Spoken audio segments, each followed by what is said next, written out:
खूबे मजा लूटो तारो तू बाहर आके। तो ई ससुरा कौन दूध के धोल बा भाई रोज तो नया नया मशीन में गिरिस डालता का रे चुसलेटवा सही कहता नहीं बताई तो लोगिन ई करे तो रास लीला हमनी करी तो कैरेक्टर ढीला काम धाम के बात करत होई इहे नु जो मंडरुआ लोग सोचत हो काम पूरा गाना में सुने में तो समझ में आ जाए कि कौना काम धाम के बात करता। यही से अभी भोजपुरी के कुछ सिंगर सब बाड़न जो अपना माई बहिन के जोले भोजपुरी में ना बेचियन सो तोले ना मनी हम कहत न बानी ई देखिए आवे वाला समय में सब के बेच दिहन सब काहे से कि ई सब इतना अपना मुंह से गोंद फैलावता सो जब मुंह खोलता कौनो न कौनो गोंधे निकालता रन सो। कौन है ये लोग? अब ई सब जानता नी ई सब एकर गलती ना ह गलत पैदाइश के नतीजा ह का रे चुसलेटवा सही कहता नी नु पूरा घर आके। अब देखी तो लोगिन कि खुदे एक्सेप्ट कर लेल कि एकरा घर भर के ये काम बा का।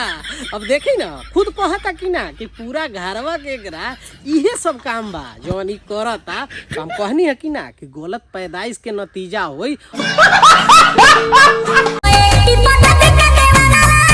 ना दे एक टिप कहेला पूरा रात भर दे दे या हमेशा खातिर दिन रात दे दे एक टिप मतलब का एक टिप में कुछ होए वाला बा अरे 10-20 टिप दे दे। अब बताई तो लोगिन कि एक टिप दे दी देवारवा के कहता आ देवारवा भतारवा के का होई तुमसे ना हो पाएगा कुछो ना हो सकेला।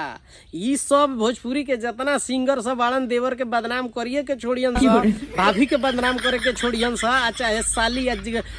जीजा के बदनाम करके छोड़ियन सा। बात तो सही है। रिश्ता के तो ऐसा कलंकित कइले बाड़न सा कि एक लागत कि एकरा घर में ना देवर बा ना भाभी बा ना जीजा बा ना साली बा ना ये सब के बहिन मतारी कोनो बोलले नहीं के सा कि अपना घर में सोचबे ना करेलन सा। एकरो घर में होई न जनानी लोग तो ई अपना घर में ना सोचेला खाली डीजे पर बाजी नहीं। आ एगो बात और ई देवे लेवे वाला काम लागत यो शुरू कर देल बा काहे से कि भोजपुरी में लात पिछवाड़ा पर पड़े से पहले अपन नया बिजनेस सेट कर लेले बा लेवे देवे वाला तोबा तोबा तो ठीक है न कइले बा। अब कुछ दिन में एकनी के पिछवाड़ा पर लात पड़ी तो उससे पहले एगो बिजनेस सेट रही तब न एकनी के रोजी रोटी चली न त का करियन सन कोनो काम धंधा बा एकनी के कुछो ना करियन सन। तो यही से लेवे देवे वाला बिजनेस पहले से सेट कर देल बा। रेटवा भी बता दी है रे रेटवा भी बता दिए कि कै रुपया में एक टिप तो का कहे के चाहता है साफ साफ बताओ ना कि का कहे के चाहता रे हमरे प्रॉपर्टी ना है तो केकर प्रॉपर्टी है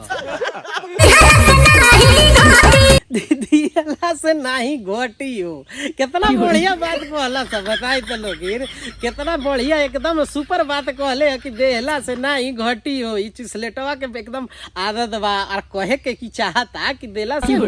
ना घटी। तो एगो काम कर ना चुसलेटवा कभी बुलाओ ना अपना घर हमरो के एक दिन खातिर काहे बुलाइबे तबे नु पता चली कि घटी कि ना घटी। तू जवान हमहू जवान चलो गर्दा कबाड़े वाला हो जाई काम का भाई लोग सही कहता नहीं कि ना जा तो नीचे कमेंट करके बताओ तो जाए के चाही कि ना एकरा चुसलेटवा के घर सब ये बतिया कहता तो हनियो लोग के जाए के बता जा बुकिंग कैले बा घटे वाला चीज नहीं के तो जा लोग ले लो आसपास वाला लोग हम जाता नहीं एक नंबर नोट कर ले नीचे अच्छा न छोड़ यो सब लोग देख ली का भाई लोग नंबर हमें के दे देता नहीं पर्सनली मिला तानी अगला वीडियो में। बाय बाय टेक केयर जय हिंद।